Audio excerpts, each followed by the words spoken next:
So when we moved from the US to Africa, to Gambia specifically, we made a ton of mistakes, a ton, a ton.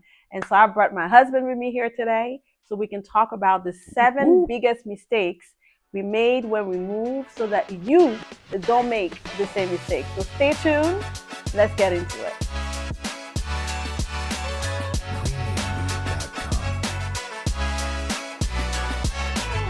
All right. So the first mistake that you shared with me was how people, I can't say that word, so say it. Romanticize. How people have a romantic view of the continent. And so please elaborate.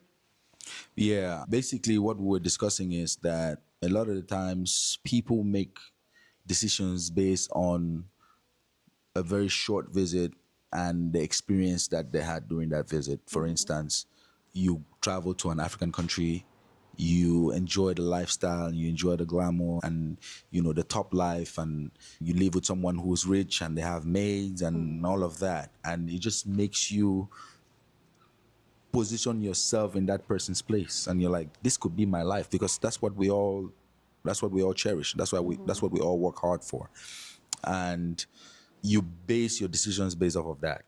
That's one way of looking at it. And the other one could be, typically when we move to the West, we don't go back home for a couple of years, at least a couple of years, right? Yeah. You have to go to school, you have to get your papers. For most people, you have to get papers, you have to get a job to be able to earn a living, find a place to live, and things like that. So it usually takes 2 to 3 to 4 years for the most part. If you went with a green card, maybe you can get lucky. You're able to travel and things of that nature. But for most people, you don't move back. You don't go back home to visit for at least 3 to 4 years. That's true. So by the time you go back home, it's year 5.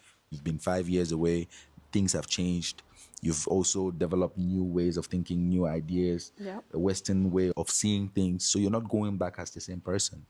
And then not only that, you're going for 2 weeks, 3 weeks vacation. Or in most cases, some people don't go back until maybe a member of the family passes away and they have to go back for a funeral. So those circumstances are not circumstances under which you can base such a huge life decision.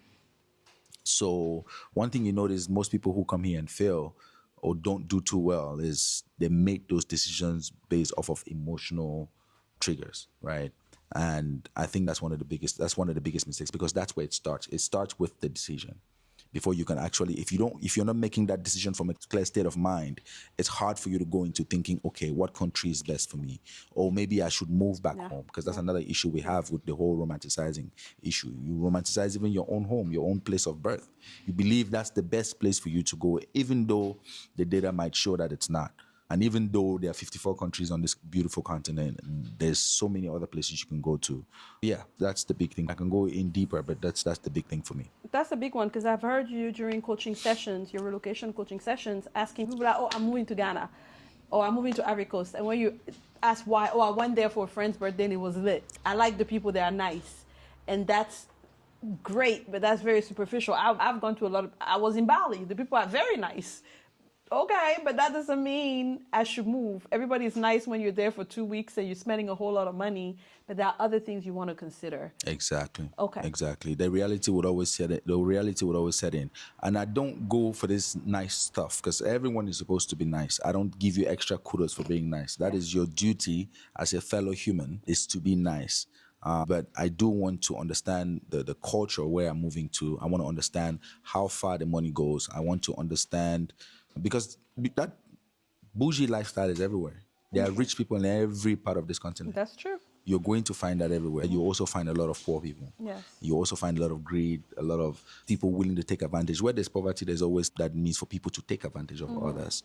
There's always going to be that anyway. And if that's a huge turn off for you, you have to be careful where you're deciding to go. That's true. Okay. All right. So mistake number 2, I would say for me, is the assumption that if you're moving, is because it's cheap, that Africa is cheap, and therefore I'm moving for that reason.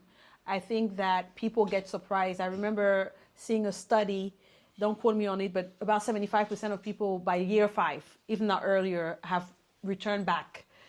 And part of the number one reason, I would say year 3. Year 3, and part of the reason is finances, right? Where they didn't think it was going to cost, the day-to-day will cost what it's costing.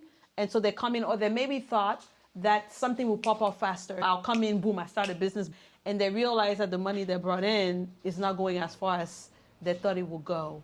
So I would say mistake number 2 is not getting clear on what the reality is in terms of cost of living in whatever country and the lifestyle you want to attach to it when thinking about relocating. Yes, I would say that's critical. Finance is the reason you would decide to move, and finance will be the reason you'll be going back to that prison.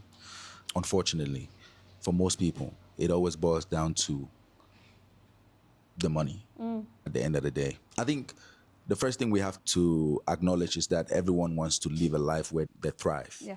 Everyone wants to live a life where they are doing well, they're able to pay their bills, they are able to enjoy the everyday beautiful things in life, Yes. right? You're able to, as fellow Africans, one of the biggest things we want to do is what? Work, pay our bills, take care of our families on site and back home as well. A lot of us are taking care of families back home, parents, siblings, nieces and nephews and things of that nature. So you want to give yourself, you want to put yourself in a position where you have everything you need to be able to satisfy those needs. When we make that decision to move to Africa, obviously I don't like the word cheap, but I think it's more affordable. You'll be able to afford a better lifestyle, and your money will be able to go farther. For less, you can get a little bit more. Like, for instance, here you have a maid, you have a driver, you have someone taking care of the kids and things of that nature. In America, I don't care if you're a millionaire, you won't be able to afford that. You're not having a So there are daily nuances chef to it, and a but- daily maid coming to your house. Exactly. Unless you're Oprah. And But even Oprah, I don't know that she has a daily Right. chef that comes in daily. But it doesn't mean you make more than No. All someone of a sudden, in the you're US not now who's- Oprah. You Yes, know it's what like I your mean? money goes farther. So and your money can- just goes farther Yeah. here. That's a fact. Now, on the flip side of it, to make money is hard. Okay, you feel like it's harder. If there's more to this, but the reality is there are no jobs here. Okay, so mistake Everyone is number not- 3 Right. is thinking that there are jobs. There's a Right. job that you can get a job, and so let's dive into what you're So saying. exactly. Yes, So yes. all these mistakes tie into each other. So it's Yeah. hard for me to Yeah. separate one Of from course, the no, other. you But got it. there are no jobs here. There's no one here looking to hire you and pay you $100,000 unless you're lucky enough to secure a job at one of these international organizations. And how many people do get the opportunity to get that and live that expat lifestyle? So if you're relocating, you have to have a means of earning money, earning an income.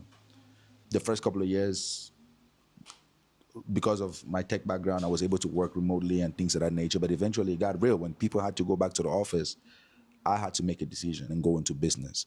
Now, for most people, they don't have the ability to do that.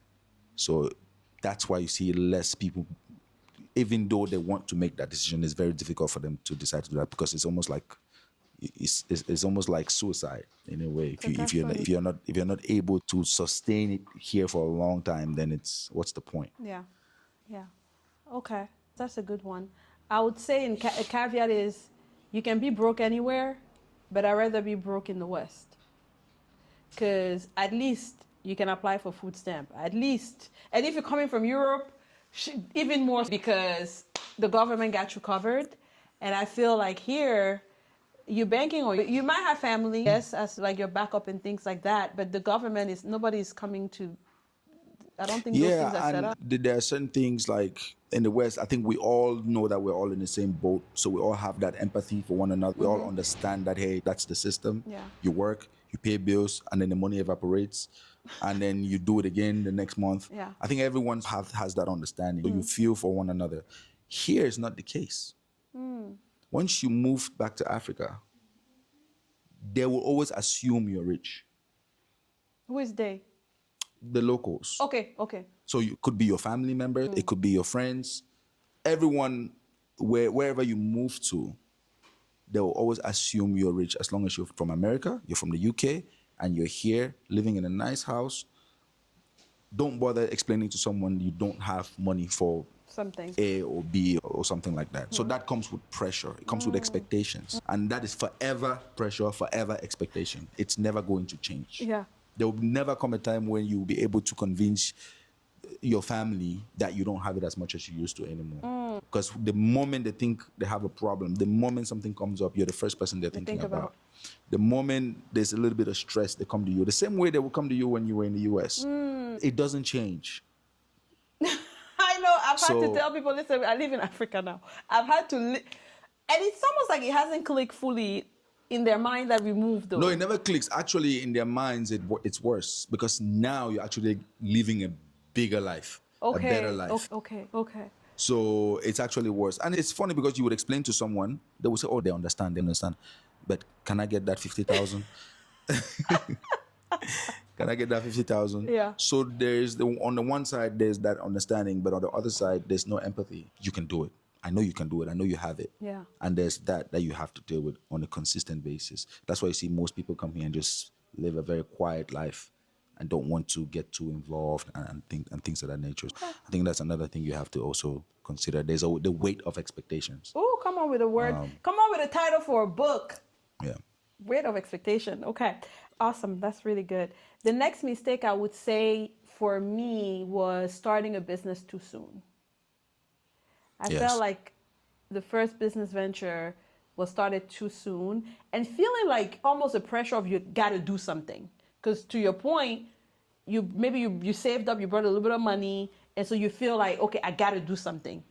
Maybe it's the American in us, right? You can't just be sitting here and chilling and doing nothing. And so you just pour the money in the thing.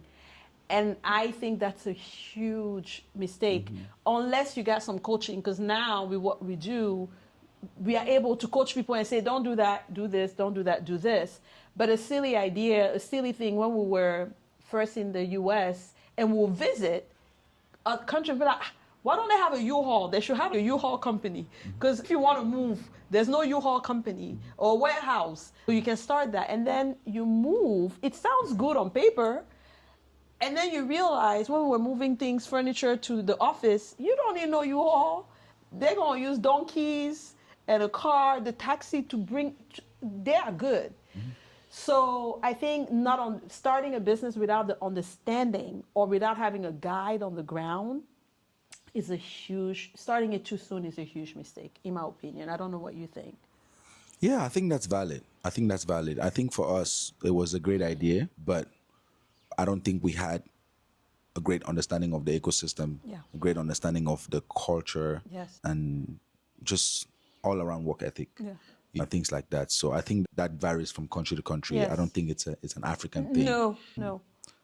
Because that same idea in Ghana would have...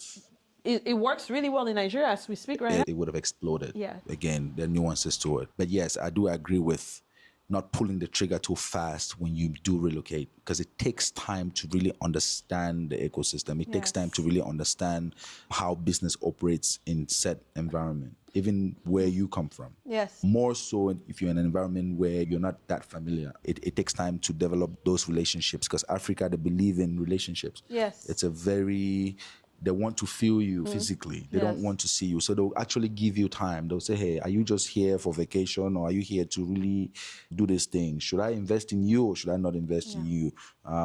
They want to see you go through something and survive it. And say, okay, now you're African. Yes. Now you're here. Now you're Gambian. Now you're Cameroonian or you're Ghanaian. Because now they believe that when shit hits the fan, excuse my French, you're not just going to pack up and use your blue passport and get away. So they have to also trust, because that's just the nature of how business is done on this part of the world. So it takes time. I would say that your first couple of years, if you have enough savings, take time, relax, study the culture, study the people, find ways to connect to the right people, explore those ideas before you start anything. And if you're starting something, you have to be certain that you have the right people around you, and you can't guarantee the idea, but you do have the right people around you that ensure or that can help you, whether it's pushing paperwork up the ladder, whether it's getting you licenses and things of that nature, because those are processes that will frustrate you. Once you start applying for licenses, you start doing business with the government offices, you would actually understand the importance of having people in different places. So yes, I do agree with not starting too soon. I agree. But you do need a business to be able to sustain yourself. Absolutely. Yeah. And guys, if you want a deeper dive on how to start, what our experience has been with starting a 60+ employee company in a matter of months, if you want that video, drop in the comment video, and we'll make sure to get that sent your way. The next mistake I would say, and I've lost count, I think we might be at mistake 5 or 6, would be, in my opinion, not making local friends. Like staying with your own expats and living that life. I think there are people that are on the continent. There are two types of lives that are happening here: the expat lifestyle, and then you have the local lifestyle. And for me, I don't know any other way to really understand the place you are in than to be with the locals. So I would say a mistake would be to not. I think you're missing out on so much. You're missing out on the reason, in my opinion, that you moved. I think that part of moving is to be transformed by the experience. And if you move and you want to stay the same, why move? If it's just, oh, I want more maids and I want whatever, okay, that's one, sure, okay, fine. If that's all you get out of the experience, but there's something to be said about being transformed. And for me, one of the best ways really be being with the local and understanding and wanting to learn from the locals. And I think it's one big missed opportunity that I see a lot of people making when they're relocating. I don't know what you think. Yeah, I think that's very important to dive into wherever you are and be a part of that community. I think it's very important. The moment you start separating yourself from the community, it's almost like you're creating a demarcation. It's very important wherever you are to be part of that community. You don't have to go to every event. You don't have to be part of everything, but at least have some kind of presence. I also understand the fears. I understand the anxiety that comes with that because we're coming from a society where they're preaching individuality. You live in a neighborhood for 5 years. You don't even know your neighbors. You don't talk to anyone. You don't let anyone access your kids. You don't let your kids just go and things like that. So I understand that aspect of it. And that's why there are certain people you have to start getting connected to. Once we got to Gambia, I wanted to start getting connected to the people who used to live in the West before and moved back. I think that's the way it starts. Yeah. It starts there because they already have an understanding that you don't. Yes. And they can help you ease some of those anxieties. And then once you're comfortable, you can extend that courtesy to your next door neighbor. If you don't know your next door neighbor yet, because usually the kids already start making friends before you because they don't think like us. The taxi guy that picked you up the first time, you guys developed a bond, and then all of a sudden he becomes your guy. The lady you're buying from in the market she was so nice to you the first time you bought vegetables, and then you decide this is who I'm going to be patronizing forever. The storekeeper, it goes from there, and then it grows, but it takes time and it takes patience and it takes intentionality. Yes. You have to be intentional about the idea of getting to know other people and extending yourself to other people so that you can now live as a community. So I think it's very important. I do not promote coming here and living in isolation. Yeah. Okay. Any other mistake before we talk about the last one? Maybe that I can't think of it. I think you have it in your head. Bring them out. I have it on my phone, guys. Okay, the final mistake for me was not moving sooner. Yeah. But I think it's important to note that you come up with that idea when things work out for you. So those first mistakes have to not happen for you to arrive at that conclusion. Because if things don't work out, you would never say I should have moved sooner. You will probably be back in the US. So they all tie into one another, right? You cannot attain this, you cannot achieve this without doing the first 7 things. Yeah. Or the first 6 things that we mentioned. Yeah. So I can hear you saying that now, but we're not necessarily asking everyone to pack up and move now. I got it. I get what you're saying. You're saying that everybody's timing is different and you understand your timing. But I think that, and the reason why I say that is I think of it like having a baby. I don't care how, and that's what I meant by I wish I had done this sooner, because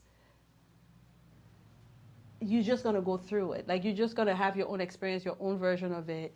And yes, you should be prepared and all the things, but like even the most prepared parents still at some point are like, dang, whoa, did we make a mistake? What did we? And so from that perspective, I think I was overthinking. In many ways, I was overthinking it. And I wish, knowing what I know now, I wish we had moved sooner.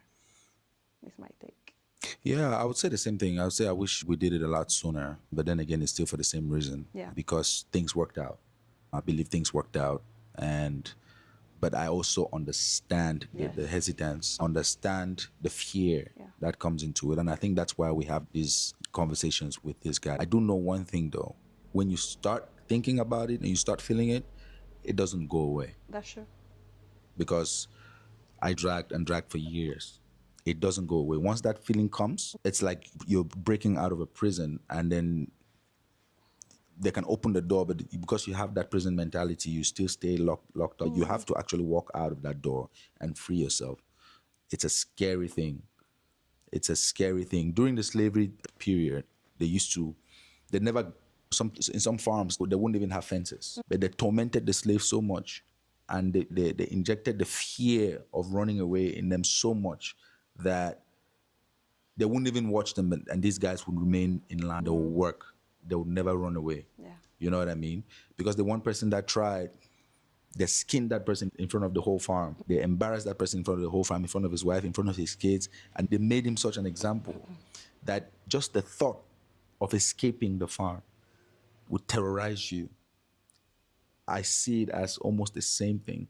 Is you've been in that environment for so long that it's hard for you to even think not being in that environment at all. And America is so good at that. They know how to indoctrinate you into that mindset. And you hear people say they can't visit for the most random excuses, or for the most random reasons you can ever think of, right? And I'm telling you, the moment you start taking that inch towards liberation, the moment you start taking that inch towards getting away, the more you will see. It's scary, but I would say listen to that voice, because if you don't, you will eventually regret it. That's for sure. Yeah. Listen, there you have it. Thank you so much, guys, for watching. Let us know if you like this type of video. Should I bring him back? And all the good things. Let us know in the comments. Make sure you like, comment, subscribe, turn on your notification, and we can't wait to see you in the next one. Bye, guys. Bye.